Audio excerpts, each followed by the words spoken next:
Bien, vamos a iniciar entonces Perú. Hoy más que nunca las banderas peruanitas aquí en nuestra sala virtual de conferencia. Vamos a iniciar con fuerza entonces esta conferencia importante. No sé si me escuchan todos. ¿Me escuchan? ¿Todos me escuchan? ¿Sí? No se preocupen que la musiquita la vamos a sacar, pero ¿me escuchan ahí? Todos me escuchan, perfecto. Hoy día el expositor de hoy es un expositor muy particular, muy especial del equipo, cabeza principal del equipo, liderazgo, así que a prestar muchísima atención a ese seminario online, el cual se repite a pedido de ustedes con un enfoque de mucho valor y que va a servir, estoy seguro, a todo nuestro equipo como un verdadero mastermind y aún más a todos los invitados que son parte de un proceso más que de prospección, de aporte de valor. Porque todo lo que vamos a escuchar y ver el día de hoy definitivamente va a ser parte de esa transición hacia el camino a ser emprendedores. Atención, una vez más, bienvenidos a este seminario online exclusivo del equipo, de nuestro equipo, Liderazgo. Bien, entonces le cedo el pase a mi amigo y socio Giancarlo Quiquisola. Buenas noches, ¿cómo estamos? La disculpa es el caso por el título, una pequeña aclaración. Es imposible al 100% el no ser herido en esta vida. Lo que se puede hacer más bien es minimizar ello, o mejor aún, sobreponerse cuando pase. Pero ser en esta vida herido es una obligación. Más bien, sufrir por ello es solo una opción, es netamente opcional. Pero claro, no pusimos ese seminario como nombre, cómo elegir una oportunidad de negocios y no morir en el intento, porque ya era muy chocante, ¿no?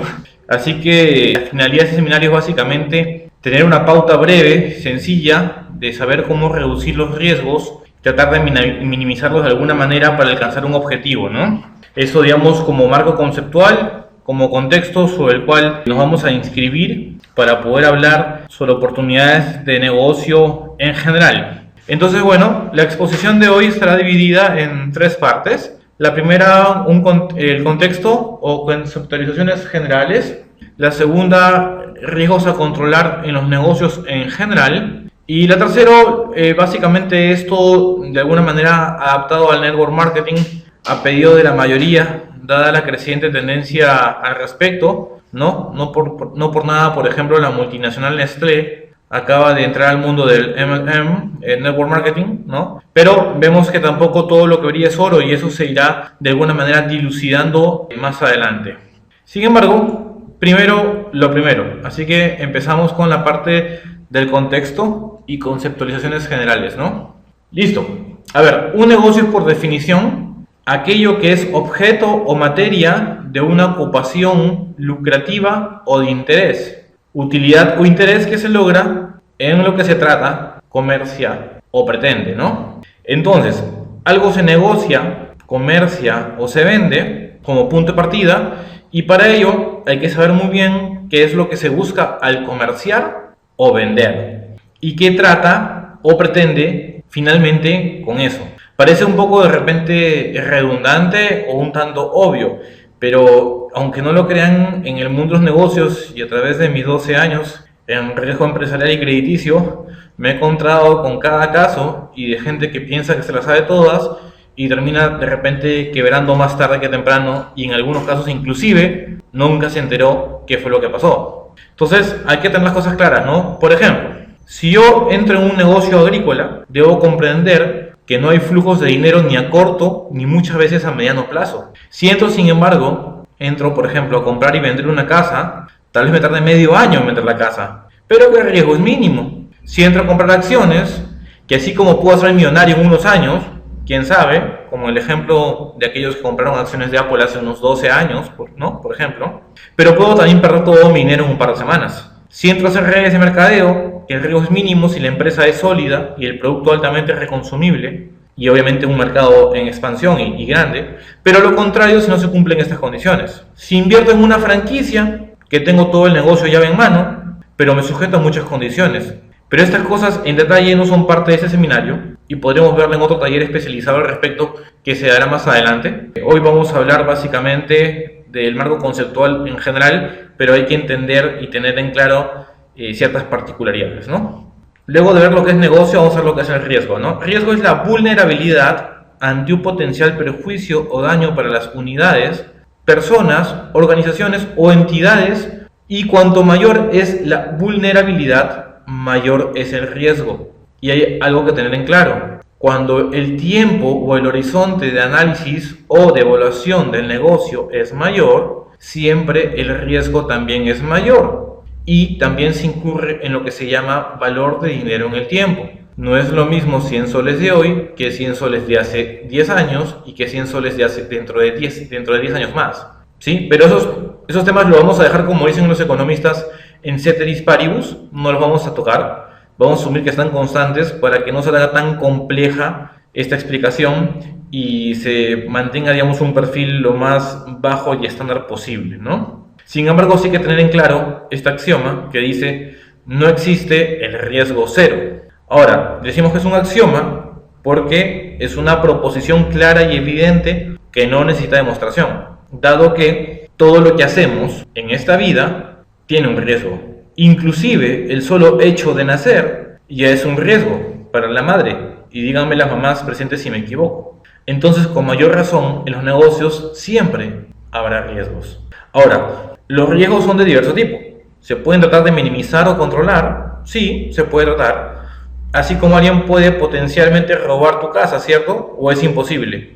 Ok, sí se puede. Pero usted puede tratar de repente de vivir en una zona con buena seguridad, vigilancia, iluminación, cercarla, poner alarmas, candados, comprarse 3 pitbull, contratar un seguro, etc. ¿Eso minimiza la coyuntura de que alguien le robe? Sí, claro que sí. Pero, como vimos, por ejemplo, con la toma de la Embajada de Japón, donde ya hasta policías habían en la puerta y seguridad dentro del local, igual sucedió lo que todos sabemos que pasó, ¿cierto? Pero no porque los riesgos nunca pueden ser absorbidos al 100%, significa que vamos a querer vivir al borde del mismo, ¿no? Porque sería casi como querer vivir también al borde del abismo, el no pretender cuidar los detalles y poder caerse en cualquier momento. Como hizo un conocido congresista en Perú, tampoco. ¿Ok? Entonces, la vida está llena de riesgos, sí, pero también hay que tener en claro que qué sentido tiene vivir riesgos innecesarios si uno puede por lo menos tratar de minimizarlos en la medida de lo posible. Veamos esto entonces con un simple ejemplo del día a día y lastimosamente pues en nuestra ciudad capital. Estará bien decir, a ver, será lo que tenga que pasar pues, pasará lo que tenga que suceder. No vamos a entrar a filosofar hoy, pero de forma sencilla les comparto mi punto de vista. Yo no estoy de acuerdo con eso, pero respeto otras posiciones de que tal vez el universo acomode todo y va a suceder lo que realmente está escrito, ¿no? Pero bueno, si uso el mismo ejemplo que utilicé líneas arriba, entonces pongamos que dejo las puertas de mi casa abiertas. Total, pasará lo que tenga que pasar, ¿no? ¿Qué creen que hará un ladrón, por ejemplo, si ve 5 casas potencialmente similares, digamos, para que no haya segmentación en el análisis, 5 casas juntas, y una está con las puertas abiertas y la demás no? ¿Escogerá esa? Es más probable, ¿cierto? Imaginando que son similarmente iguales y una te da más facilidades, pues lo más probable es que esa sea la vulnerada, esa sea la que la roban. Entonces, uno que busca un lucro al hacer un negocio, ¿no? Como dijimos hace un instante en la lámina, ahí está lo que se busca, un lucro, un interés, ¿no? Uno que busca un lucro debe buscar ciertos seguros. Pero ojo, quien no sabe lo que busca, no comprende lo que encuentra. Y esto lo veremos más claramente páginas más adelante. Entonces, dicho esto, avanzamos a la siguiente lámina. Ok, a ver, no obstante, todo negocio con lógica no siempre termina en éxito. Es más, a veces ni bien tiene partida de nacimiento, factores exógenos le pueden dar partida de defunción. Más bien, lo que sí, todo negocio que no tiene lógica, salvo un hecho fortuito o un milagro, y nadie hace negocio pensando en milagros, obviamente, termina en un fracaso. Es algo bien importante y a veces la lógica o no tiene que ver solo con una visión, solo con un sueño. Muchas veces tiene que ver también con el momento adecuado. Está bien tal vez ser pionero, está bien tal vez tratar de adelantarse, pero si te adelantas demasiado, también es un error, ¿no? Entonces, vamos a ver, pongamos cuando Galileo Galilei dijo, sí, la Tierra gira. Sí, casi lo queman vivo el pobre por decir eso. Y tenía razón, pero no era el momento correcto. Como dice el gran John Maxwell, una decisión correcta en el momento incorrecto también puede ser un error. ¿Sí? Ok. Entonces, al final, si el proyecto tenía lógica, es posible que el tiempo a la larga termine dándole la razón. Eso sí, claro que sí, ¿no? Eso de todas maneras. Pero hay que tener, digamos, esas variables también en claro al momento de incurrir en un emprendimiento, ¿no? Ahora bien, veamos qué tipos de riesgos hay que cubrir, ¿no? Que viene a ser ya la parte 2, riesgos a controlar, donde no todo lo que brille es oro y hay que tener claro en eso, ¿no? Antes que nada, vamos a ver solo un resumen básico y clásico, y asumiendo que no contamos con lo más esencial, que sería, obviamente, antes de invertir, conocer a los dueños con los quienes vas a trabajar en caso que te asocies, o conocer de repente las instalaciones si vas a comprar de repente un local comercial, ¿no? Si vas a de repente comprar acciones, ven cómo están sus estados financieros, ¿sí? Si vas a considerarlo a él tu proveedor, ver si tiene stock suficiente en sus almacenes y capacidad instalada de crecimiento para que te pueda abastecer, ¿no? Etcétera, etcétera, etcétera, ¿no? O sea, hay muchas cosas que no las vamos a considerar ahora porque, y dicho sea de paso, cuando hice digamos, PowerPoint, para explicarlo ahora, dije, ¿en qué problema me he metido, no? Yo estudié, trabajé y sigo estudiando y trabajando en esto de hace 12 años y no termino de aprender. Y aprender, pues, explicar esto en una hora es un poco presuntuoso, sino es también ya un poco, ya, como que una tarea más imposible que otra cosa. Pero vamos a tratar de entonces resumirlo en lo más esencial. Aquí, por ejemplo, podríamos ver casos recientes, vamos a hablar de la economía peruana, que nos demostraría estos puntos que estamos comentando y los que vamos a comentar en breve, con un ejemplo, ¿no? Había una empresa aquí en Perú, y esto se puede investigar por si acaso no es mentira, ya, todo tiene, digamos, un respaldo, que exportaba a Venezuela millonadas, ya, de camisetas, de polos, de algodón, básicamente. Y la empresa no era muy conocida, y era de las que más exportaba al país de Venezuela, sin embargo, ¿no? Y lo hacía inclusive en tiempos y contexto que las demás disminuían sus exportaciones, porque ya sabemos lo que está pasando en Venezuela en crisis, ¿no? ¿Y qué pasaba? Bueno, por no revisarla a esta compañía, básicamente en este caso estamos hablando de la SUNAT, ya no hablamos ni siquiera de una persona natural, sino de un ente ligado al Estado, para que vean que los riesgos se analizan a todo nivel. Al no visitarla, como se dijo arriba, ante tanta extrañeza, pues al pasar el tiempo, un día, dijeron, oye, ¿cómo puede ser que esta compañía siga incrementando sus ventas y sus exportaciones y nadie la conoce, ¿no? Y nunca la hemos investigado, vamos a ir a verla. Entonces, bueno, se fueron a ir a ver, digamos, a la empresa. Estaba, digamos, como que cerrada, no atendían, no había nadie que atendía la puerta. Le llamó la atención y lo que hicieron fue intervenir un container en el puerto del Callao. Y al abrir uno de los containers de sus envíos, encontraron puros trapos y telas viejas. Y de segunda, pues, mano, tercera, como se diga, ¿no? No eran prendas de altísima calidad de exportación como habían sido declaradas, ¿no? Y como por tanto lo tenía, pues, en sus tablas, digamos, de control la SUNAT.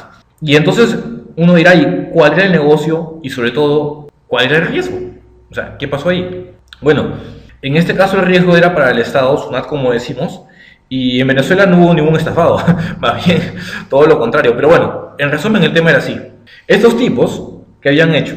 Habían invertido en trapos, en comprar toneladas de trapos, toneladas, ¿ok? Unos 10.000 soles. Como la declaración de la exportación se tenía por sujeto, por razón de ser de exportación, prendas de alta calidad y de algodón Pima 100% peruano, ¿no? La exportación está declarada por 100 millones de soles, incluidos impuestos. Y esta compañía, al término del año fiscal, pidió una devolución, lo que le llaman drawback, que es lo que tú puedes tener de regreso por el IGB, porque nadie está sujeto realmente a tener que asumir el IGB dos veces, tanto en la compra como en la venta. No tiene sentido eso, por un mismo bien, un mismo objeto. Entonces se pidió eso, lo que es drawback. Quédense con esa idea nomás, no quiero complicar más el tema, ¿no? Entonces lo que pidió es el 18% de ese envío. Entonces el 18% de 100 millones, ¿cuánto es? 180.000 soles. Entonces esta compañía tuvo una ganancia de 170.000. ¿Cómo así? Lo que invirtieron, acuérdense, fueron 10.000 soles. Y el Estado les devolvió 180.000. Entonces 180.000 menos 10.000 se quedaron con 170.000 soles. ¿Sí me dejó entender? Entonces al final el que terminó defraudado o desfalcado, pues fue la SUNAT, ¿no? Y uno se preguntará de repente, oye, pero tal vez hubiese sido bueno que esos tipos se porten bien y exporten legalmente y como debiera ser y realmente el negocio les dure mucho tiempo. Es que no siempre la gente piensa así.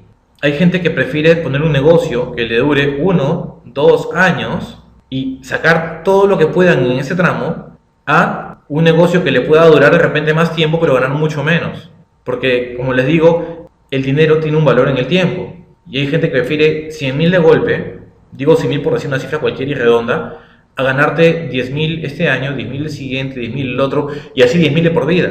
Hay gente que prefiere 100.000 de golpe. Entonces, ahí es donde, digamos, se dio este efecto, digamos, de distorsión y que al final hizo que este riesgo de no analizar, lo que se llama riesgo de gestión, que lo vamos a ver ahora en adelante, finalmente haya terminado en un desfalco al Estado, ¿no? Bueno, no quiero complicar mucho el tema, así que vamos ya a ir de llano, luego de este ejemplo, a aterrizar esto para ver qué tipos de riesgo clásicos son los que existen cuando uno hace negocios. Vamos a imaginar que se trata de una empresa de la cual no podemos tener los estados financieros, no conocemos a los dueños en persona, como ellos antes, pero por lo menos hay que averiguar cosas básicas, ¿no? Y esos riesgos son el de gestión, el operativo, el de financiamiento, el de mercado, el tecnológico, el cambiario y el político. Pueden haber más, sí, como el ambiental, el social, sí, pero como les digo, estoy tratando de resumir en lo más sencillo, básico y esencial y no voy a considerar riesgos que de repente tienen que ver más con industrias que no están, digamos, de tan grande difusión en que la gente pues invierta en ellos, como por ejemplo las mineras, ¿no? Que tienen un alto riesgo, digamos, social o ambiental, como el caso del proyecto Temería, por ejemplo, ¿no? Y lo que está pasando ahora, por ejemplo, en la ciudad de Arequipa, ¿no? Pero bueno, veamos el de gestión como punto de partida. Como dijimos, exceptuando lo antes mencionado, lo básico sería saber quiénes son los dueños. Siempre digo, mejor confiar en alguien que tiene más que perder que más que ganar. Es decir, alguien que es difícil manche su nombre y trayectoria por una aventura. Ahora, ¿es esto ya un lavamanos de por sí? No, tampoco. Y si no, veamos al multimillonario y reconocido empresario, expresidente de la mismísima Nasdaq, que es la bolsa de valores de tecnología en Silicon Valley, Estados Unidos, el ahora tristemente célebre Bernard Madoff, ¿no? Que él sí tenía mucho más que perder que ganar, pero pues lastimosamente, por una que otra razón, que no vamos a entrar a detallar hoy día, pero si en otro momento quieren saberla, con gusto la conversamos, terminó generando una estafa sobre sus hombros de 5.000 millones de dólares, ¿no? Lastimosamente. Así que es algo importante que hay que ver, sí, obviamente que sí, ¿no? Adicionalmente acá se debe constatar en este riesgo en quién confías que tenga una experiencia en el rubro y se comprometa con este mismo rubro, que estén todos sus sueños invertidos ahí y obviamente parte importante de su patrimonio, ¿no? No es lo mismo haberse hecho millonario en bienes raíces y ahora incursionar en los negocios agrícolas, que dicho sea de paso también tiene otros riesgos propios y particulares, como también la pesquería, ¿no? Como los famosos fenómenos del Niño, las plagas y las vedas y esas cosas, ¿no? Por citar algunos ejemplos, ¿no? También podríamos mencionar el riesgo a empresas familiares y de relaciones, porque muchas veces suelen ser más conflictivas. Uno siempre se suele pelear más con la familia que con los amigos, ¿no? No sé por qué, pero bueno, sucede, ¿no? ¿Ok? Entonces, en el riesgo de gestión básicamente es analizar con quién se va a juntar uno, con quién se va a asociar una persona y la trayectoria que hay detrás. Ahora, en lo que es el operativo, acá podemos ver todo lo que tiene que ver con la empresa desde que entra en acción, ¿no? Y se mantenga de por sí operando, ¿no? Por eso se llama operativo. Las operaciones generalmente tienen que ver con, primero, pues el aprovisionamiento de insumos, que tengas más de un proveedor en cartera, máxime si no produces tú esos insumos y es difícil de repente encontrar otro que lo pueda tener, ¿no? A su vez poder prenegociar precios, obviamente, ¿no? Contar con todas las licencias del caso y ver que esté garantizado el horizonte de ellos en el tiempo hasta que la empresa cubra al menos un punto de equilibrio del proyecto, es decir, pasar a cifras azules y poder de repente tener más facilidad de acceso a ellos, ¿no? Contar con oficinas, ¿no? Mientras obviamente sean alquiladas en vez de propias, es un riesgo, ¿no? Cuando alguien tiene un dinero invertido es más difícil que se vaya, obviamente. Ok, entonces en resumidas cuentas el riesgo operativo es todo aquello que puede garantizar el desenvolvimiento de una gestión. ya en la cancha propiamente hablando, ¿no? Y tiene que ver desde el abastecimiento en sí de los insumos, la integración vertical, el 100% que pueda tener uno a nivel de desde que se produce hasta que se abastece a la compañía misma, ¿no? Pues se envasa, ¿no? Y luego finalmente se vende, exporta, canaliza en cualquier canal de marketing o de distribución hasta que llegue el consumidor final, ¿no? Eso viene a ser básicamente el riesgo operacional. Luego, el de financiamiento es considerando si la empresa tiene el suficiente capital o no para terminar sus proyectos, o si puede conseguirlo, también, claro que sí. Pero obviamente si la compañía o empresa en particular no tiene lo suficiente como para poder abastecerse a sí misma y va a pedirle dinero a un banco, el banco va a ver que tenga por lo menos activos que la respalden, como es lógico, ¿no? Entonces, si no tiene activos que la respalden, nadie le presta pues dinero a un fantasma, ¿no? Y menos los bancos. Entonces, eso también hace que muchas veces un proyecto no se pueda terminar o que no pueda crecer como tal, ¿no? Y, por ejemplo, en el mercado inmobiliario tenemos muchos casos. Aquí nomás en Lima vi uno hace poco que yo vi esa megaestructura hace 2 años y la he vuelto a ver hoy día en la misma situación de terminar, que está por el rancho, ¿no? En Surco, ¿no? Yo digo, ¿y eso qué pasó? Pues que la empresa entró en default, no tenía con qué financiar, los bancos no le quieren seguir prestando porque seguramente no tienen ningún respaldo en activos detrás y ese proyecto se quedó completamente tirado, ¿no? Y así como eso hay un montón. Entonces hay que saber bien leer todas las variables que se deben analizar antes de hacer un negocio, ¿no? Luego, el del mercado, el riesgo del mercado, básicamente relacionado a la competencia, obviamente que sí, no solo en Justa Lead, sino con los famosos lobbies que se pueden concertar para sacar a uno del mercado. Aquí también tiene que ver los usos y costumbres, de ahí toma fuerza la disciplina que estudia el comportamiento del consumidor, obviamente. Pueden ver casos como el ejemplo de Visa en Japón. Me acuerdo que Visa cuando entró a Japón, entró con una promoción, mejor dicho, con una publicidad, aún no estaba vendiendo nada, recién estaba promocionando su entrada, y salió por todos los canales de televisión de Japón que decían, do you know me, ¿no? Do you know me, o sea, tú me conoces, ¿no? Eso es lo que querían decir, ¿no?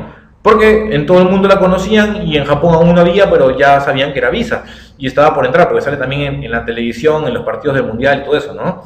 Pero do you know me parecía mucho a do you know me, en japonés, que significa solo los domingos. Y la gente dijo, oye, pero ¿para qué voy a sacar una tarjeta de crédito que solamente funciona los domingos, ¿no? Y tuvo ahí un primer ligero Waterloo Visa para entrar a Japón por eso, ¿no?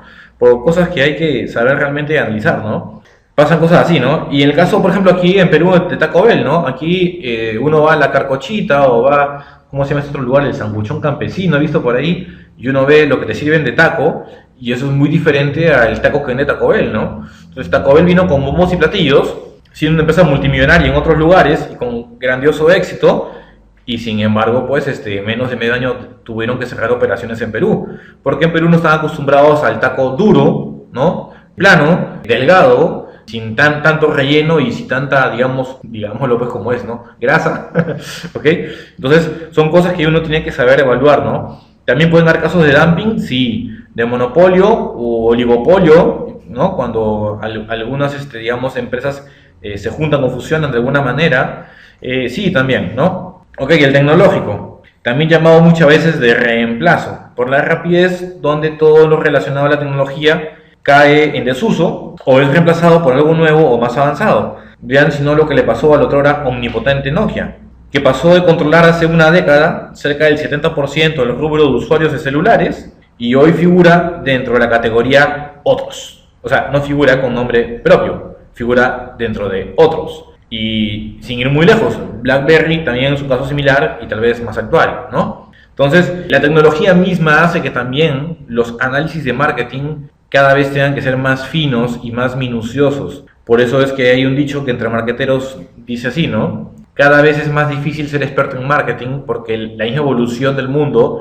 hace que lo que sabías hace un par de años y la forma en que lo usabas y lo canalizabas hoy ya no sirve o está en desuso. El cambiario básicamente aparece, mejor dicho, cuando se lleva la vida en diferente moneda a la que uno se apalanca o se endeuda. Por ejemplo, importar productos en dólares y venderlos en el mercado local en soles. Si el dólar sube, como empresa voy a necesitar cada vez más soles para comprar los dólares que necesito para pagar fuera. porque afuera no lo voy a pagar con soles, tengo que pagar con dólares, a la moneda que me lo venden, ¿no? Entonces, cuando yo importo, tengo ese tema. Aquí, el eterno dilema que beneficia en un mismo momento, bien a un exportador o bien a un importador. Entonces, consejo, endeúdate, ya seas persona natural o inclusive puede tener cierta aplicabilidad también en persona jurídica, endeúdate en la moneda en que llevas tu vida. Salvo seas experto y antes metido a full en el tema, no juegues a ser cambista. Digamos, en verdad, ¿no? Consejo de amigo. Político. Bueno, tiene que ver con el poder de turno donde uno opera, ¿no? O quiere operar, ¿no? Inclusive también de donde uno se abastece, obviamente que sí. Ahí vienen los términos inestabilidad política, relacionado también a ello el famoso riesgo país. Miren cómo estaba Perú hace 20 años. Invertir en ese momento no es lo mismo que invertir hoy por hoy. Y tampoco es lo mismo que invertir en los próximos 2-3 años, cuando se está viendo que el crecimiento de la economía se está estancando de alguna manera, ¿no? Y eso lo podemos ver también en otros países, ¿no?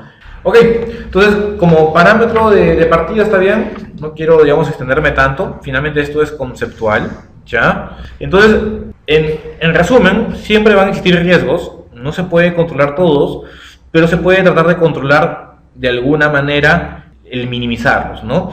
Y esa es la palabra clave en todo proyecto, tratar de controlar lo que esté al alcance de tus manos. Mientras menos puedas controlar, más expuesto vas a estar a que las cosas no salgan como quieras. De alguna forma, por ello, los bancos piden siempre muchas garantías, aparte de que investigan y visitan, obviamente, para minimizar los riesgos en lo más posible, tratando de controlar tanto puedan, ¿no? Pero si vas a meterte en un negocio, fíjate que no tengas muchas alertas prendidas. Mientras más alertas relacionadas a este tipo de riesgos tengas, obviamente las posibilidades de que tu negocio entre en default, que quiere decir que finalmente se caiga, no funcione, son mayores. Y tu misión no es ser un bombero. Más aún, si no está al alcance tuyo el poder, digamos, ser parte de la gestión del proyecto en sí, ¿no? Entonces siempre hay que empezar por ahí, ¿no? Listo, entonces avanzamos a la siguiente lámina y vemos lo siguiente. Es un postulado, ¿no? A mayor rentabilidad, mayor riesgo. Y lo digo como postulado a diferencia de cuando dije hace un instante un axioma, porque esto sí puede cambiar en algún momento, ¿no? Entonces, ¿qué es un postulado? Es una proposición que se toma como base para un razonamiento o demostración cuya verdad se admite sin pruebas. ¿Y por qué se admite sin pruebas? Porque siempre se comprueba hasta que se rompe o cambia un paradigma. Como ese cambio no está a la vista inmediata al menos, no se menciona como posibilidad en el momento del enunciado. Por eso es un postulado y no un axioma, ¿no?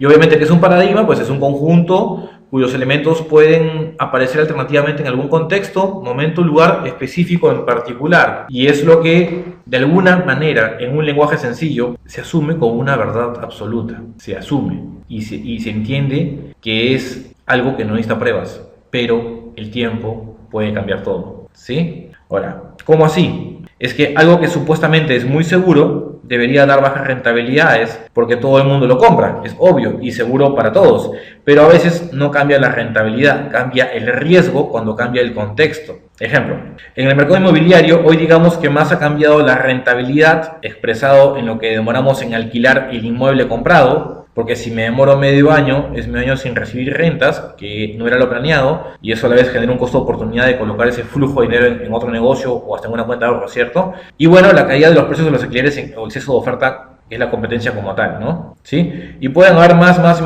Voy a eliminar algunos, digamos, ejemplos, pero para que puedan solamente ver cómo a veces sí puede darse el caso como excepción, que no necesariamente donde todo el mundo está es lo menos riesgoso y es por tanto lo que da menos rentabilidad. Cuando cambias un paradigma o cuando creas un nuevo rubro completamente distinto a lo demás, siempre y cuando cumpla con usos y costumbres básicos de una comunidad y tenga, digamos, una cuantificación importante como para crear un mercado que justifique la demanda a largo plazo y sostenible en el tiempo, ¿sí? Cuando se puede hacer eso, entonces sí puedes tener un negocio que pueda darte una alta rentabilidad y mínimo riesgo, pero por eso tenés que visionar algo que prácticamente nadie lo ha hecho, ¿no? ¿Cómo se entiende esto? Que suena medio a chino. Por ejemplo, si hace 20 años nosotros formamos parte de Microsoft, ¿cierto?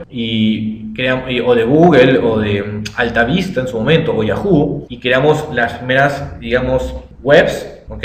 Las .com, como se dice. ahí los riesgos no eran tan altos, básicamente eran riesgos de mano de obra y echar a andar el proyecto, y sin embargo pues se han hecho multimillonarios, ¿no?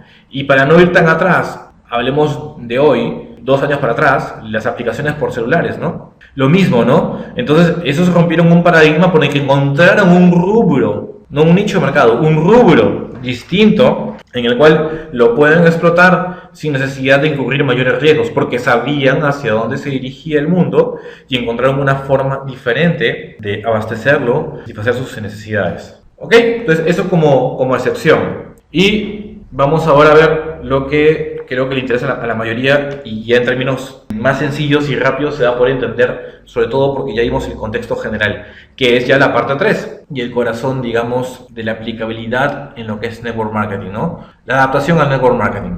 Ok, ahora sí, con este contexto claro, vamos a lo que vinieron a escuchar. Empezamos por enmarcarnos, si no, no vamos a poder comprender bien lo que encontremos, ¿ya?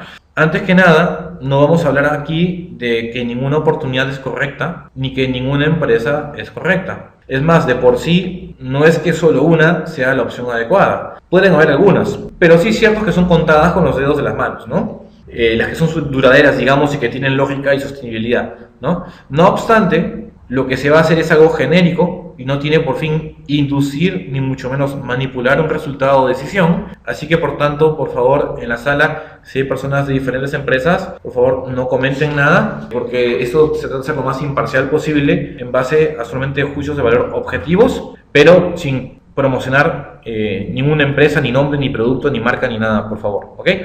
Listo. Entonces, ¿en qué industria estamos? Ojo, no es Network Finance, ni Network Human Resources, o Network Logistics, o Network System. Es Network Marketing. Y es que el Network Marketing es parte del marketing, y no al revés. Por tanto, se sujeta a principios básicos e irrefutables del marketing. Es como decir, la parapsicología se rige en conceptos básicos por la psicología, la física nuclear con la física, y si quieren, la astrología por la astronomía, etc. Si yo me salgo de esos parámetros básicos, entonces no estoy haciendo Network Marketing. Ojo, les suena lógico, ¿no? No digo que no se podría crear tal vez una nueva ciencia o rama, pero ya no sería Network Marketing. Así como cuando a algunos se les ocurrió querer jugar el fútbol con las manos, ¿qué creen que hizo la FIFA? Dijo, no, eso no puede llamarse fútbol con manos. Entonces se creó, ¿el qué? El handball o el balonmano, ¿sí?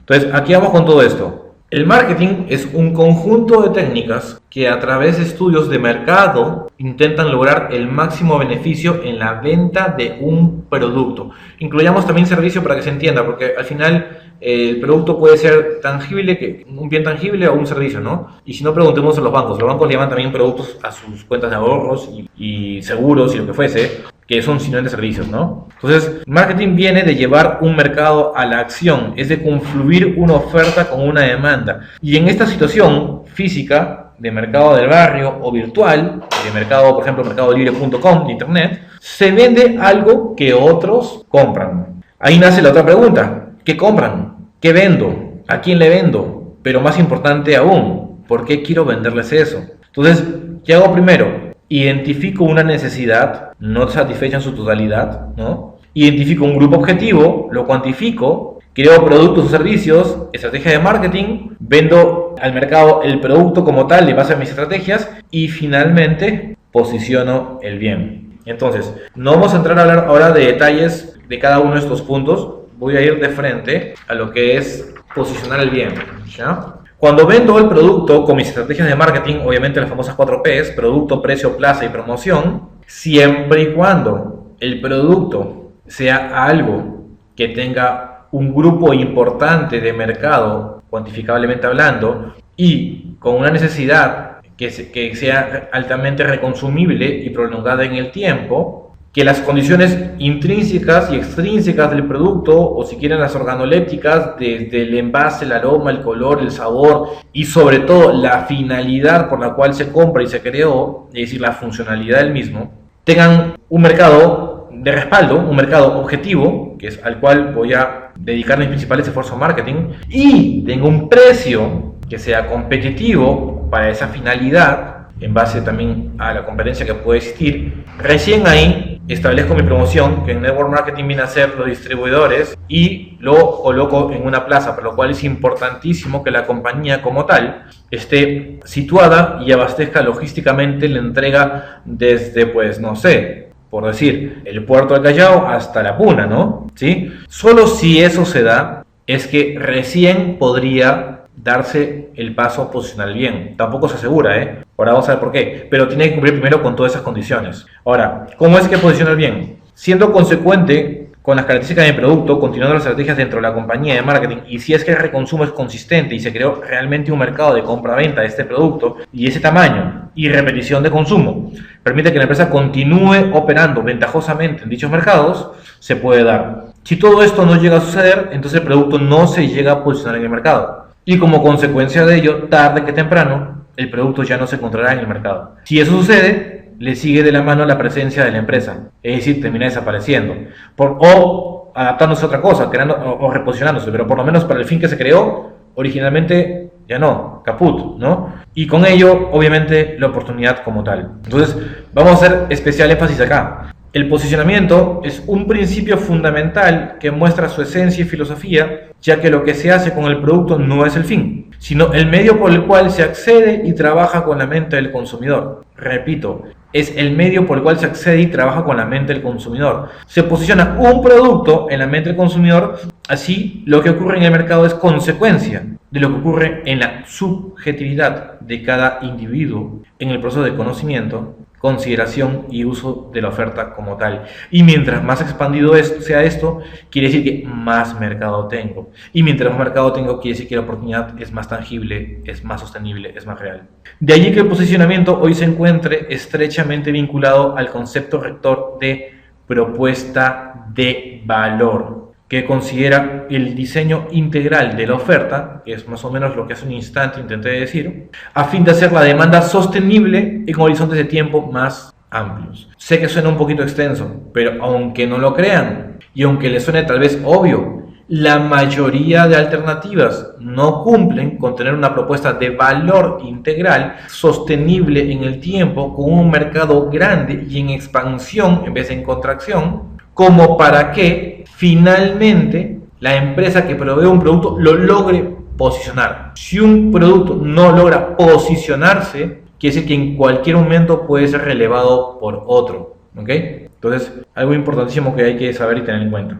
Ahora, ¿qué pasa si aún así le quiero dar la contra a todo esto, ¿no? Y ojo, jamás logré posicionar realmente el producto en el consumidor. Es decir, yo hago el negocio y no lo posiciono. Imagínense que luego, más tarde, lo quiero posicionar. Entonces, todo proceso mental dentro del comportamiento consumidor va a pasar por la extrapolación de lo siguiente: valor versus el precio.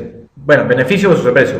El beneficio en sí, en resumidas cuentas, no es lo que le dicen al cliente: oye, mira, sirve para todo esto. No, es finalmente lo que el cliente siente personalmente como valorable para él. O sea, no importa lo que le digas para qué sirve. Lo que importa es si hay mercado que sienta que realmente hay una propuesta de valor. Si no hay un valor no solamente declarado, sino funcional, quiere decir que una vez que lo pruebes, realmente seas consciente de que funciona por el fin que te lo vendieron, entonces estamos ya perdiendo si es que no hay eso. Ahora, el precio que le pone la empresa o el distribuidor cuando coloca el producto, para el cliente es el costo, porque él lo está comprando. Mientras más estrechos sean estos dos polos, más propensa es que la gente se haga partícipe del consumo de este bien. Se entiende que en grandes cantidades, obviamente, pues excepciones siempre van a haber, obviamente, pero minorías. Y obviamente uno no hace un negocio en base a minorías, ¿no? Si yo un negocio, y me van a perdonar por el ejemplo, de ropa para gorditas XXXL, sí, genial, voy a tener clientes. Y es más, hay negocios, creo que en este país no, pero en otros sí, que se sostienen por eso, pero no en redes de mercadeo. Porque el mercado es muy chiquito como para que puedas tener un universo grande de personas que te reconsuman permanentemente tu producto y como consecuencia de ello puedas vivir de tus regalías de por siempre. ¿Por qué? Porque si tengo 100 clientes que me reconsumen todos los meses, ¿qué libertad financiera vas a poder tener con eso? No se puede. Tienes que tener miles, ¿cierto? Por lo menos para tener libertad financiera. Para pagar de repente tu tarjeta de crédito, 200. Puede hacer. Pero obviamente cuando uno comparte un sueño basado en network marketing, lo hace justamente buscando lo que es libertad financiera. Y eso solamente se logra conteniendo residuales permanentes, y eso solamente se logra teniendo una gran base de gente, no una pequeña, una gran base de gente que se haga fiel a un producto, fiel, si quieren, a un servicio, y que por nada, así el plan de compensación diga una cosa, diga otra, el distribuidor de una cosa, quien sea, no lo deje. ¿Okay? Entonces, dicho esto, vamos a ver un pequeño marco conceptual que puede entender un poquito qué es lo que suele pasar hoy en día en el mundo, en las redes de mercadeo, donde a veces, como se dice, no es amor al chancho sino al chicharrón, ¿no? Ok, vemos ahí un gran círculo azul, internamente hay un círculo medio naranja, y bueno, no sé qué pasó, pero cuando dibujé el círculo más chiquito internamente era amarillo, no sé por qué se ha puesto medio celeste, pero bueno, parece que o me volví daltónico o alguien me cambió los colores. Empecemos por más chiquito. Si lo ven, ¿no? El chiquititito, que parece casi la parte interna de un ojo, ¿no? Parece como que la pupila. Ese viene a ser el mercado de personas que suelen hacerse, o les fascina también el multinivel a full time, ¿no? Que suelen hacer el multinivel o network marketing a full time, o en todo caso les fascina, ¿cierto? Y no se casan con ningún producto o ninguna empresa. Es decir, lo hacen por la oportunidad como tal. Pero no es que les importe o se enamoren de un producto o una empresa. No, lo que les importa es, como se dice en marketing, descremar el mercado lo antes posible, porque ellos no están pensando de repente en que la oportunidad sea sostenible a largo plazo y dure 50 años, sino sacarle, como quien dice, todo el jugo del mercado en 3, 4 hasta que se acabe la oportunidad.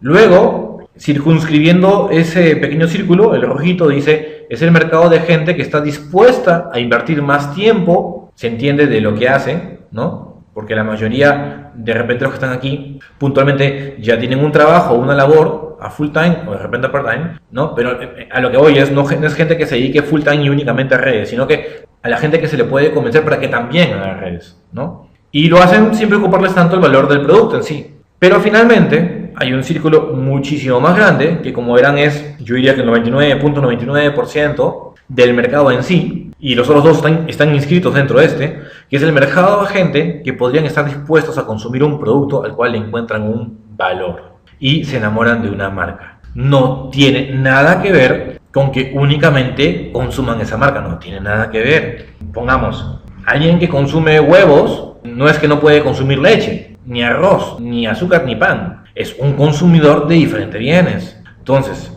es más, podría ser que también consuman de repente algún producto de alguna otra red por mercadeo. Es posible, yo no digo que no, ¿no? De repente, no sé, una faja, un parche puede hacer, ¿sí? Porque no tiene nada que ver de repente con el que uno comercializa, ¿no? Y viceversa, en caso que el ejemplo sea, pues, en el caso que alguno de ustedes es una empresa que provee productos así, ¿no? Entonces, ¿qué hacen? Así como se enamoran de repente de una marca de jugos, y hablo ya en términos genéricos, ni siquiera en redes de mercadeo, de un jugo, de una marca de pan, se entiende que pues una panadería en particular o envasados, ¿no? También puedes hacerte asiduo y fiel a una marca en particular que lo provee una red de mercadeo.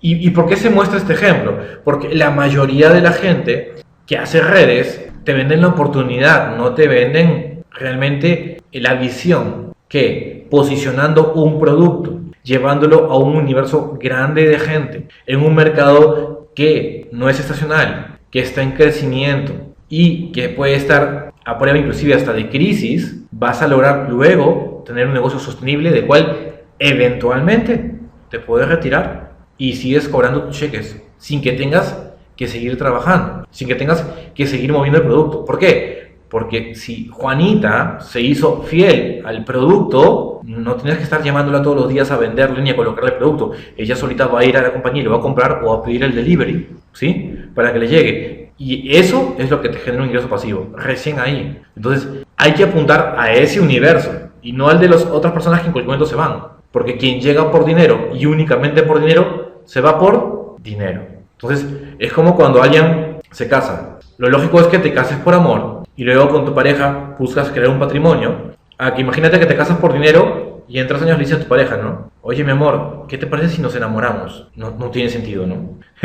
No, así no funciona, ¿no? Entonces, los residuales siguen esta misma lógica y así es como se van dando en el camino, ¿ok? Bueno, visto este ejemplo, vamos a ver entonces un ejemplo mejor práctico que nos va a dar una pauta mayor y más clara de cómo esto se puede dar en el mercado, ¿no? Entonces, ese es el misterio del negocio de la panadería Pan Paya. ¿Qué pasa? muchas veces las personas que hacen redes de mercadeo se enfocan en, no, es que aquí no tienes que ver el producto, aquí tienes que ver la oportunidad. Bueno, tan mal no suena. Entonces hay que friar a todo el mundo con el paquete más grande. Y sí, con el paquete más grande. Y cuando frían a la gente con el paquete más grande, no se preocupan de que ese producto llegue al mercado. Y por tanto, no se preocupan de que se llegue a posicionar. Y por tanto, nunca crearon una clientela fiel. Y por tanto, los residuales nunca van a llegar. ¿Sí? Porque lo único que hicieron es como, por ejemplo, imagínense que yo tengo una panadería que empieza a sonar, pues, no sé, Pampayá. Y de repente, pues, digamos, mi primo se enteró que tenía yo la panadería Pampayá. Y que el pan es espectacular, que huele divino, sabe sabroso, lo que fuese. Y llega a la panadería, con que su esposa lo manda a comprar, ¿no? Dice, ¿sabes qué? Anda a comprar el pan de Giancarlo en panadería Pampayá. Y va con su bolsa, pues, para comprarse 40 panes. Y de repente llega a la panadería y yo le digo, oye, Alex, no seas sonso, ¿para qué te vas a comprar el pan? Si puedes tener el negocio como yo. Más bien, cómprate la franquicia, yo te doy acceso. Entonces lo convenzo del gran negocio que es Pampayá. Y él llega a su casa y está su esposa con sus 20 hijos esperando para comer el pan para allá. Dicen, mi amor, Alex, ¿y el pan? No, Silito, tengo algo mucho mejor. Acabo de comprar la franquicia de pan para allá. Ah, sí, déjame que te comparta la visión. Ah, qué genial. ¿Y su esposa qué hace? Luego se va a donde su hermana y le dice, hay un pan espectacular que se llama pan para allá. Sí, ¿cómo es? Mira que te cuento. Primero tienes que inscribirte con esto y le vende la franquicia. Y al final, ¿qué pasa? Todo el mundo tiene la franquicia de Pampayá. Si vives en un edificio, la tienes tú, la tiene el vecino de arriba, el de abajo, el de tu izquierda, tu derecha, la tiene tu mamá, tu papá, la tiene el perro, la tiene el vigilante, la tiene todo el mundo. ¿Sí? Y entonces al final el producto prácticamente nunca se posiciona, nunca llega al mercado y por tanto los residuales nunca van a llegar. Ahora, Giancarlo, ¿me estás queriendo decir que entonces no es bueno afiliar la gente para negocios? No, yo no estoy diciendo eso. Lo que estoy diciendo es que tiene que haber un equilibrio y una lógica. Y que puede haber gente que pueda, digamos, ayudar a expandirlo, sí. Pero sea quien sea, sean 3, 4, 5, 10 o 20, si yo no les ayudo a que ese producto pueda llegar al mercado y pueda finalmente posicionarse, estoy viendo un oasis en un desierto. ¿Sí? O sea, eso tengo que hacerlo de todas maneras. Y para eso, obviamente, y de manera previa, el producto tiene que contar con ciertas características y condiciones, que ya les expliqué, y la empresa con ciertas características y condiciones, ajenas a los riesgos que ya expliqué, para que recién ahí exista la posibilidad de poder hacer que el producto cale en el mercado y finalmente se posicione. Y finalmente, si todo va bien y sigue creciendo, puedas tener libertad financiera a través de los residuales por reconsumo, etc, todo lo que ya dije. Pero cuando uno no sabe manejar este equilibrio, o dice que sabe pero no lo hace, sería como si, por ejemplo, imagínense que yo soy Starbucks y estoy en la cuadra 17 de Benavides y yo le doy la franquicia al Starbucks al del frente también, cruzando la calle, y se la doy al del costado, y se la doy al de la esquina. ¿Tendrá sentido para cada uno de ellos que yo los haga competir tan sanguinariamente por un mercado tan pequeño? Porque la gente no es que se mude 50 cuadras para tomarse ese café, lo compran por cercanía, ¿cierto? No es como un restaurante, y aparte pues hay por todas las cafeterías. Entonces no tiene sentido. Por eso es que, y si bien esto no es una franquicia, algunos principios como tal no son ajenos aquí, más bien se cumplen y también digamos son tangentes, ¿no? Tanto Starbucks como Kentucky, como Bembos, como la que quieran, ustedes van a ver que nunca hay un Bembos frente al otro, o un Kentucky frente al costado del otro, o un Starbucks a 10 metros del otro. No tiene sentido. Y sin embargo, en las redes de mercadeo, en network marketing, la gente hace eso. Porque cuando afilias al piso de arriba, al piso de abajo, al de la izquierda, a la derecha, a tu papá, a tu mamá, al perro, al vigilante y a todo el mundo, con el paquete inmenso, porque bueno fuera que con el consumidor, ahí sí, ahí es diferente. Es como que en tu panadería le vendes al costado, es diferente. Pero entiéndase que no, cuando trato de que todos finalmente sean la competencia. Sería como también, por decir otro ejemplo, imagínense que entran ustedes a la tienda de Apple Store con la intención de comprarse un iPhone y salen con acciones de Apple. ¿Y qué? ¿Te pegas las acciones a la oreja y ring? No suena, ¿no? No puedes timbrar, no puedes llamar, ¿no? Entonces, la idea es que tengas el producto o el servicio para poder usar, ¿sí? O sea, eso es algo básico y elemental que la mayoría pasa por alto, ¿no? Entonces, un negocio que solo genere dinero, a la larga nunca será buen negocio. Y la mejor manera que encuentro de poderlo ejemplificar, ya para hablar en términos más sencillos, porque de repente han habido muchos términos técnicos, es, imagínense que tienen una gallina que pone huevos de oro. ¿Cuál será el gran negocio? ¿Vender la gallina o vender los huevos de oro? Vender los huevos de oro, ¿cierto? Pero ¿qué hace la mayoría de gente en redes de mercadeo? Te vende la gallina. Suena tonto, claro, con el ejemplo uno se da cuenta, pero en la práctica la inmensa mayoría, y le digo la inmensa, y tranquilamente habló del 70% o más, hace lo contrario. Entonces, a veces la gente pareciera que tuviese un velo enfrente y por eso no se da cuenta de realmente cómo tiene que manejar su negocio, pero sobre todo cómo debe analizar una oportunidad. Porque si quieres manejar tu negocio de una manera adecuada y te das cuenta, pero en tu compañía o en tu empresa en particular el mensaje no es lógico, no es consecuente y se maneja como pan para allá, para este ejemplo, entonces hay que hacer una reflexión, hay que hacer un análisis, porque eso no es sostenible a largo plazo. ¿Ok? Listo. Bueno, dicho esto, entonces vamos a ver cómo se verían los riesgos en el network marketing. ¿Qué tipo de riesgos tenemos? La gestión. Entonces, habría que ver que obviamente los dueños tengan experiencia en redes de mercadeo, saber que tengan un compromiso total de industria, saber sus nombres y apellidos para poder comprobar obviamente la trayectoria, ver si tienen más que perder que ganar, como dijimos en un principio, ver que no tengan ningún tema judicial o algo pendiente con ningún estado, con ninguna otra empresa, con la sociedad en general. Saber si, cuando sea una empresa de repente que llega acá al país, es decir, extranjera, saber si realmente es el capital de ellos, si ellos controlan todo aquí en Perú y lo manejan todo, desde la gerencia hasta la logística, o es solamente una licencia. No es lo mismo, no se parece absolutamente en nada, para ser sinceros, solamente en el producto, pero el producto no es todo el negocio, ¿sí? Y eso lo vamos a ver al final cuando cerremos esto. Una licencia no es lo mismo que el negocio como tal, y eso ¿cómo lo puedes averiguar? En registros públicos. Pagas por tu ficha registral de acuerdo al número de RUC de la compañía, que lo debería uno de tener, investiga quiénes son los dueños, cómo se llaman, con cuánto capital han montado la empresa. Si ven que la empresa la han montado con 1.000 soles, ya saben que su empresa vale 1.000 soles. O sea, así de dura es la realidad, porque finalmente cuando alguien quiere reclamar ante la compañía o entra a un juicio, lo que lo respalda a uno en última instancia, si hay que ir a un tramo de ejecución o lo que fuese, son los activos de la compañía. Y si no hay más activos y tampoco la compañía cotiza en bolsa y nada por el estilo, no hay acciones, nada, pues el capital social. Y si es 1.000 soles, ya sabes que 1.000 soles no alcanzan para nada, menos si son 100 o 200 lo que reclaman, ¿no? Es algo importantísimo. Lo otro, lo operativo, es de alguna manera ver los activos también e inactivos en los registros públicos de la compañía, que deberían ser los inmuebles que pueda tener, los que están, digamos, a nombre de ella.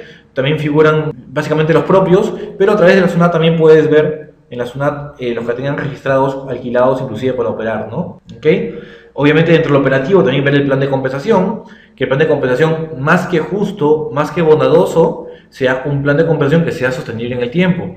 La inmensa mayoría de dueños de empresas no le hacen un análisis de sensibilidad al plan. ¿Qué cosa es un análisis de sensibilidad? ¿Qué pasaría si el plan empieza a pagar el 100%, todo lo que puede, y lo llevo a 4 o 5 años pagando así? ¿Es sostenible? Yo les digo una cosa, por mi experiencia, ¿no? Y por lo que trabajé pues, en riesgos y en la parte numérica, la mayoría de planes no son sostenibles en el tiempo.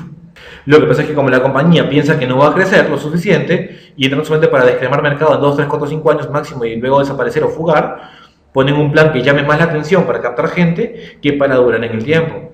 ¿Ok?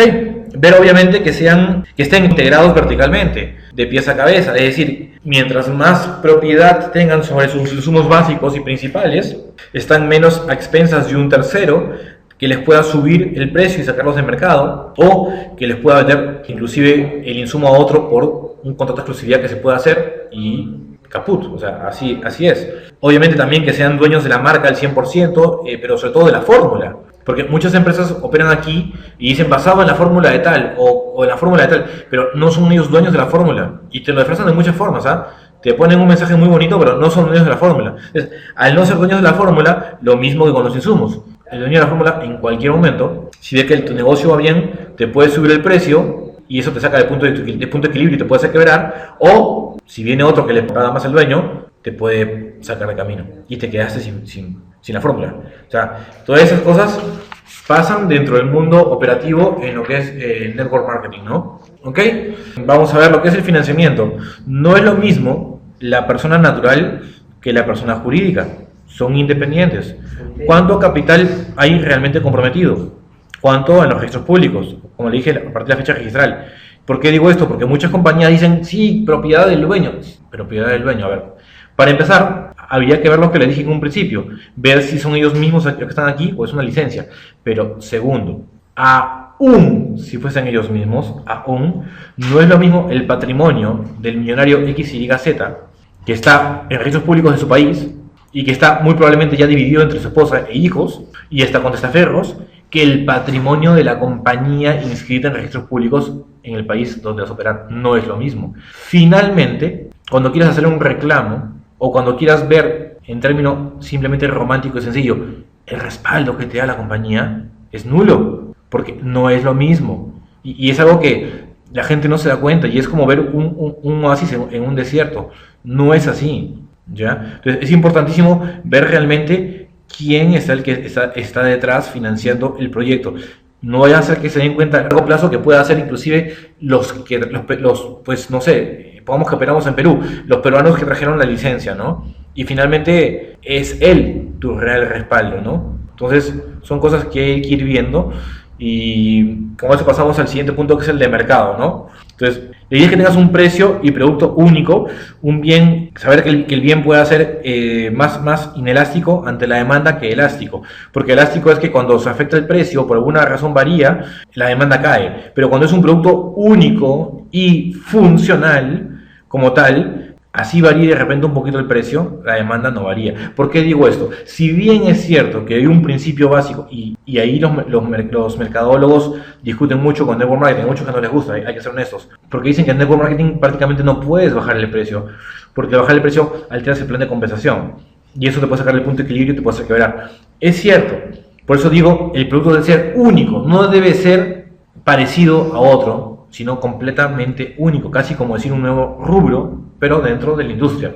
En ese caso, si por alguna razón, Dios no quiera, hay una crisis mundial muy grave y por tanto los insumos se suben y por tanto el precio finalmente va a tener que subir, la idea es que ese mercado cautivo, ese mercado fiel para ese producto único, aún así te lo siga consumiendo o el grado de deserción momentánea sea mínimo, para que no afecte, obviamente, la competitividad de la empresa en el mercado y siga operando.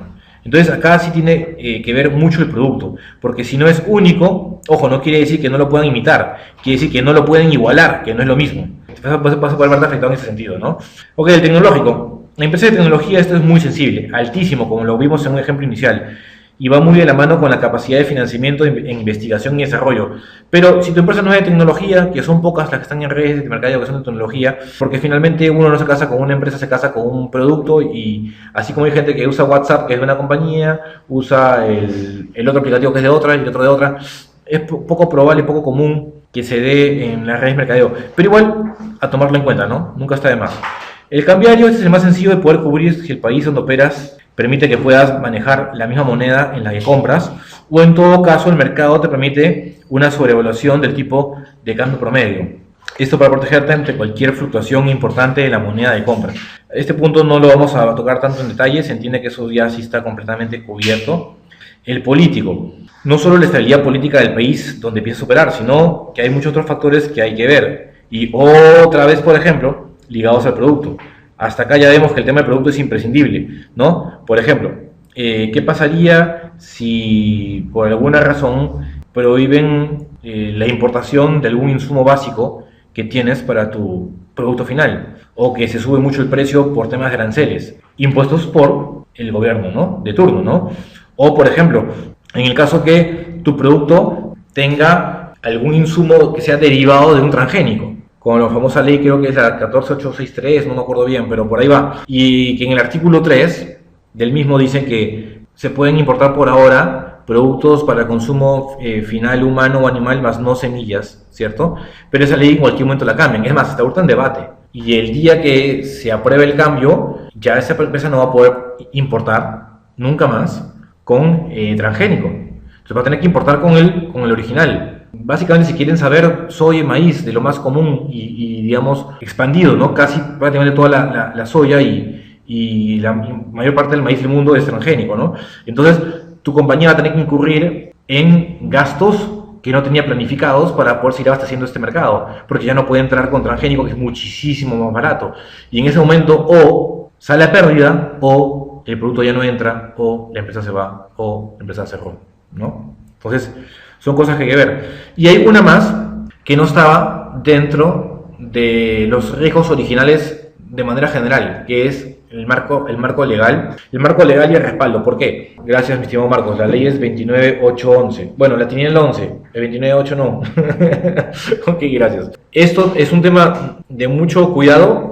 Hay que tomarlo también con pinzas, hay que saber realmente llevar el mensaje, y eso pues que sea motivo de otra charla en otro momento, cuando puedan haber especialistas que hablen de esto, ¿no? Porque también hay gente que es pues experta en pintar paraísos en los desiertos, ¿no? Ok, fíjense, hay realidades como por ejemplo Estados Unidos, España y aquí más cerquita Colombia, donde la gente está tranquila con las redes de mercadeo porque tienen una ley que los ampara. Tanto así que inclusive prácticamente en Colombia la PEA, la población económicamente activa, ha aumentado en 23 a casi 30% en los últimos años, no por un milagro económico de Colombia ni una iluminación divina de su presidente, no, es porque a raíz de las leyes que se dictaron para proteger a la industria, toda esta gente que hace redes de mercadeo ha pasado a ser considerada dentro de la PEA como tal, ¿no?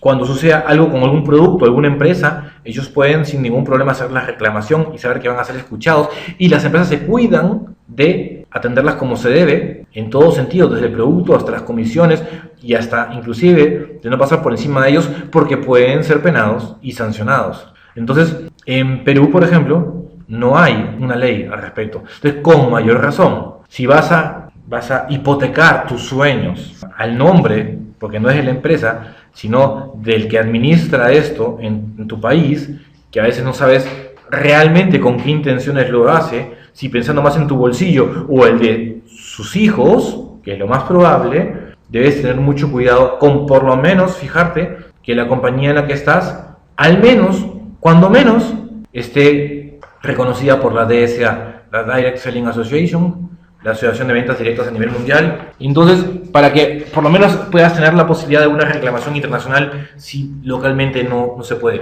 Pero si la empresa en que uno, digamos, hipoteca sus sueños, ni siquiera está ahí. Ahora, ¿es posible también que esté ahí y que no cumpla como debe cumplir en tu país? Sí, es posible, porque la aprobación la sacaron bajo la modalidad del país que solicita la aprobación. Pongamos, en Estados Unidos si opera como debe ser, como una red de mercadeo, si hay posibilidad de inscribirse con paquete de consumo, si hay abastecimiento todo a nivel, nunca hay una reclamación por mala entrega, siempre se paga oportunamente las comisiones y todo, sí, claro. Y como ese país se hizo la solicitud, es posible que al evaluarla, la hayan evaluado bajo ese contexto y cumpla. Pero eso no significa necesariamente que en los países donde uno opere suceda lo mismo, ¿no? Yo me sé algunos casos, no los voy a mencionar, pero cada uno hará su propio análisis y sobre todo reflexión, ¿no? Ok, entonces básicamente ha sido eso todo. Simplemente para cerrar la noche de hoy, cuando uno hace un negocio de red de mercadeo es como meterse en la Fórmula 1. ¿Cómo es la Fórmula 1? Pues básicamente tienes un trípode en el cual están el coche, el piloto y la escudería. ¿Qué creen que es? Todo tiene un valor, todo tiene un valor y todo es difícil de crear. Pero ¿qué creen que es más difícil? ¿El coche, el piloto o la escudería? El coche viene a ser como el producto, el piloto viene a ser como networker y la escudería viene a ser como la empresa que lo respalda, ¿sí? Entonces, el networker como tal se puede entrenar, puede aprender, puede mejorar. Tener un producto, un coche único no es sencillo, pero finalmente el coche es el resultado de mucho tiempo de investigación y mucho respaldo económico también, sostenibilidad, solidez de la escudería.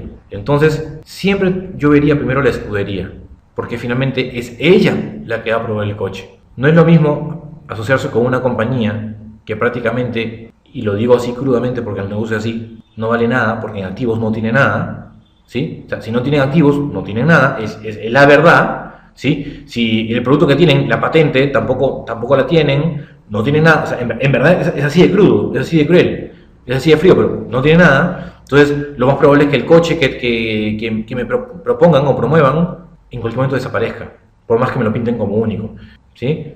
Finalmente, yo considero que el piloto es lo último que valoraría yo aquí, porque uno mismo se puede hacer un networker, uno mismo puede aprender, uno mismo puede realmente crear un equipo, liderazgo y todo lo demás, pero si no tienes una escudería sólida y un coche demostradamente funcional y único, lo más probable es que no dure mucho tiempo el sueño.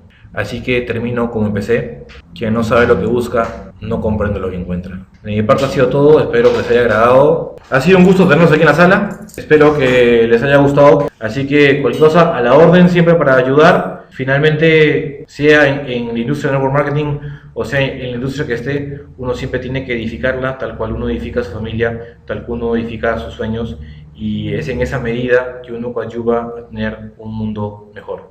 Muchas gracias, buenas noches. Muchas gracias, Giancarlo, muchas gracias a todo el equipo que hoy nos representa por la valiosa información, tomando las palabras de mi estimadísima Rosalía Salazar. Pues le deseamos lo mejor de lo mejor, y Dios mediante vamos a estar en contacto. A todos los que se han conectado por primera vez, esto es lo que somos un equipo que aporta valor indistintamente de la industria o de la empresa a la cual representamos, y les damos la bienvenida desde ya a este seguimiento, a este enfoque de compromiso y de acuerdos que seguramente ustedes han llegado con sus respectivos amistades u socios. Y a quienes ya son parte de este equipo, una vez más, lo que está ahí escrito en la última referencia de la diapositiva. Muchísimas gracias por seguir confiando en nosotros y por seguir siendo parte de esta locura, de este enfoque, de esta visión llamada liderazgo, y seguimos creciendo juntos, a buscar sincronía, a buscar enfoque.